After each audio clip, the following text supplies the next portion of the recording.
Cousin marriages में हमारे पास problem ये है कि बार बार एक ही फैमिली में शादी हो रही होती है और उसी कबीले में उसी फैमिली में बार बार शादी कर रहे होते हैं। 100% तो मैं ये नहीं कहूँगी कि कज़न मैरिजेज़ में सब में मसला होता है, लेकिन जैसे एक बीमारी, एक प्रॉब्लम है, जैसे फॉर एग्जांपल थैलेसीमिया है या एडिसन है या इवन डायबिटीज़ ही फैमिली में, जैसे मोडी या मोनोजेनिक डायबिटीज़ कहते हैं, वो फैमिली में आ गई है, तो या तो आप अपनी जेनेटिक टेस्टिंग कराएं और फिर उस हिसाब से शादियाँ करें। लेकिन अगर एक कोई बीमारी फैमिली में आ गई है तो फिर ये कॉशियस हो जाना चाहिए कि शादियां ना करें फैमिली में, तो ज़्यादा बेहतर है।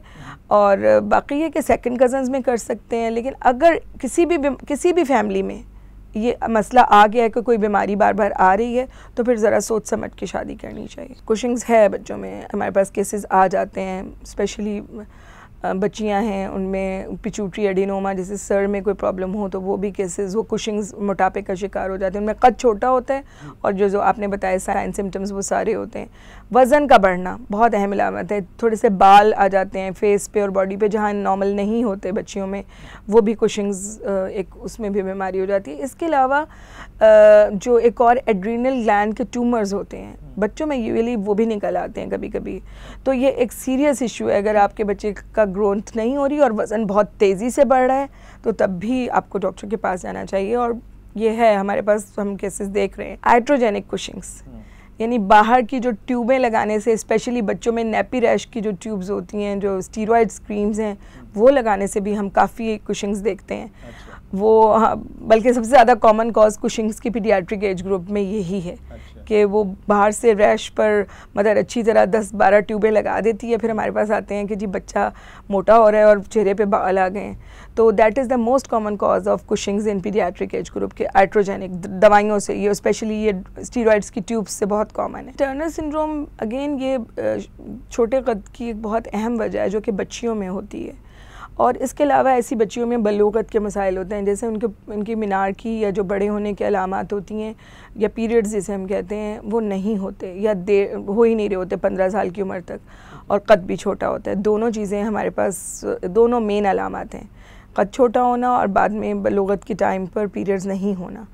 तो उसमें हमें टर्नर, हम एक ख़ास टेस्ट होता है जिसमें हम उनकी कैरियोटाइपिंग कराते हैं। उसमें जैसे नॉर्मल बच्चियों में 46XX होते हैं, 2 X क्रोमोसोम होते हैं, तो टर्नर में 45X होता है, यानी एक सिंगल X क्रोमोसोम होता है। बाकी वो मेंटली नॉर्मल भी होती हैं और कुछ बच्चियाँ थोड़ी स्लो भी होती हैं, और इसके अलावा उनमें कार्डियक प्रॉब्लम्स हो सकती हैं। तो ये एक टर्नर का ब्रॉड आइडिया है। लेकिन एक और चीज़ मैं कहना चाहूँगी कि 45X के अलावा कुछ ख़ास हम मोज़ैक टर्नर्स भी कहते हैं, जिनमें हाइट तो नॉर्मल होती है लेकिन थोड़ी बहुत उनके पीरियड्स के इशू होते हैं, और वो बाद में इनफर्टिलिटी के साथ, यानी बच्चों ना होने के साथ भी प्रेजेंट कर सकती हैं या ओवेरियन फेलियर के साथ प्रेजेंट करती हैं। तो ये भी हमारे पास, चूँकि अगेन मैंने आपको बताया कि जेनेटिक प्रॉब्लम्स हमारे पास काफ़ी कॉमन है, तो टर्नर सिंड्रोम का भी हमारे पास काफ़ी पेशेंट्स हैं। जब बच्चा पैदा होता है तो या तो लड़का होता है या लड़की होता है। कभी कभी ये होता है कि हमारे पास जब बेबी बॉर्न होता है तो डॉक्टर्स को या पेरेंट्स को समझ नहीं आता कि ये गर्ल है या बॉय। तो इसका एक ब्रॉड ग्रुप है जिसे हम कहते हैं DSD, disorders of sexual differentiation, और उसकी एक बहुत अहम वजह CAH है। CAH का मतलब तो वैसे ये होता है कि कंजेनिटल एड्रीनल हाइपरप्लेजिया, उसमें कुछ हार्मोन्स कम होते हैं, जैसे कॉर्टिसोल कम बनता है, मगर फीमेल्स में मर्दाना हार्मोन्स बहुत ज़्यादा बन रहे होते हैं, जिसे हम एंड्रोजन्स कहते हैं। उनकी ज़्यादती की वजह से ज़ाहिर चेंजेस जिस्म पर ऐसी नमूदार हो जाती हैं कि वो लड़कों की तरह की होती हैं, मगर वो बेसिकली नॉर्मल बच्चियाँ होती हैं, और उनका टाइम पर और वक्त पर इलाज किया जाए तो they are completely normal females, they can have normal life span, they can have normal cycles, normal periods, and they can get married and have normal kids. तो ये DSD एक और बहुत बड़ा ग्रुप है, और उसकी सबसे अहम, जिससे आपने मेंशन किया, CAH है, और बहुत ही काबिल इलाज चीज़ है। मतलब उसका आप ट्रीटमेंट दें।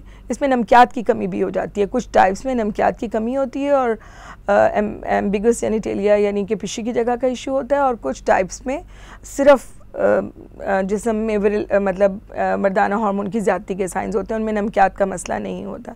नमकियात का मसले में आपको हाइड्रोकॉर्टिसोन और फ्लोरिनेफ देनी पड़ती है, और अगर आप देते रहें तो बच्चे बिल्कुल ठीक रहते हैं, थ्राइविंग रहते हैं, और कोई भी आपको नहीं कह सकता कि ये क्या इशू है। इसके अलावा लड़कों में क्या होता है CAH की बीमारी में कि लड़के जल्दी बड़े हो जाते हैं, यानी 5-6 साल की उम्र में उनकी दाढ़ी मूछें आने लगती हैं, तो उस पर भी प्रिकॉशन अर्ली प्यूबर्टी कॉज करता है। तो वो भी माँ बाप को एक अगर इस तरह का कोई अलामत 6 साल की उम्र पे या 5 साल की उम्र में आवाज़ चेंज होने लग गई है या दाढ़ी मूछें आने लग गई हैं, तो तब भी आपको डॉक्टर से कंसल्ट करना ज़रूरी है। मैंने अभी एक पेशेंट देखा जिसको बच्ची को 6 साल की उम्र पे पीरियड्स शुरू हो गए थे।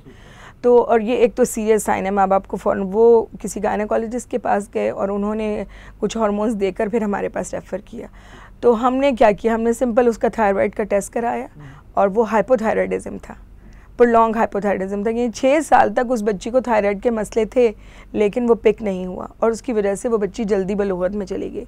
तो ये एक हम अपने उसमें लबान में तो उसको precocious puberty due to hypothyroidism, ये वैन विग्रम-बैक सिंड्रोम कहते हैं। लेकिन देखिए एक कॉमन सा टेस्ट था जो कि वो मिस हुआ। 6 साल तक वो बच्ची, उसके और भी फीचर्स थे हाइपोथायराइडिज्म के। तो जो अर्ली प्यूबर्टी है बच्चियों में स्पेशली, उसमें थायराइड का टेस्ट बहुत ज़रूरी है और इसके अलावा जो फीमेल हार्मोन्स हैं FSH, LH, ईस्ट्रोजन, इनका टेस्ट भी होना ज़रूरी है। And it's a serious issue और माँ बाप को उसको फ़ौरन टैकल करना चाहिए और डॉक्टर के पास जाना चाहिए। क्लाइनफिल्टर जो है एक्चुअली दे आर टॉल, ये ज़रा लंबे होते हैं बच्चे, बॉयज़ में होता है ये। और यूजुअली होता क्या है कि थोड़े से डेवलपमेंटली स्लो होते हैं और जब वो बलूगत के नज़दीक पहुंचते हैं तो बच्चों में एक प्रॉब्लम होती है, हम कहते हैं गायनेकोमेस्टिया, यानी मेल्स में ब्रेस्ट का इनलाज होना। तो ये लड़कों में होने लगता है। तो थोड़े से टॉल भी हों, वैसे तो नॉर्मल ओबेसिटी के साथ अगर कोई नॉर्मल बच्चा थोड़ा मोटा है तो उसमें भी गायनेकोमेस्टिया हो जाता है। तो क्लाइनफिल्टर में वो थोड़ा सा ज़्यादा होता है, वो थोड़े लंबे होते हैं, तो usually they are very tall और उसमें भी हम कैरियोटाइपिंग करवा के कंफर्म करते हैं कि ये क्लाइनफिल्टर है। XXY होता है जी, उसकी कैरियोटाइपिंग ज़रा डिफरेंट होती है। और जो दूसरा आपने कैलमन बताया, कैलमन का जो फीचर होता है, एक तो इनके अंदर बलूगत के इश्यूज़ होते हैं, बलूगत देर से होती है और ये भी थोड़े से टॉल होते हैं, लेकिन इनके अंदर सेंस ऑफ स्मेल का मसला होता है कि इनको स्मेल नहीं सही तरह आती। और वही बात है कि वो पेरेंट्स को कह रहे होते हैं कि हमें स्मेल नहीं आती, लेकिन कोई उसको लिफ्ट नहीं कराता हमारे यहाँ। तो ये बात है कि फिर वो पिक हो जाते हैं। तो कुछ बच्चों को हम प्यूबर्टी के लिए हम फिर दवाइयाँ देते हैं, बलूगत के लिए मेडिसिन अवेलेबल हैं, लड़कियों में भी और लड़कों में भी दोनों मेडिसिन दी जा सकती हैं और उसके काफ़ी अच्छे रिजल्ट्स होते हैं।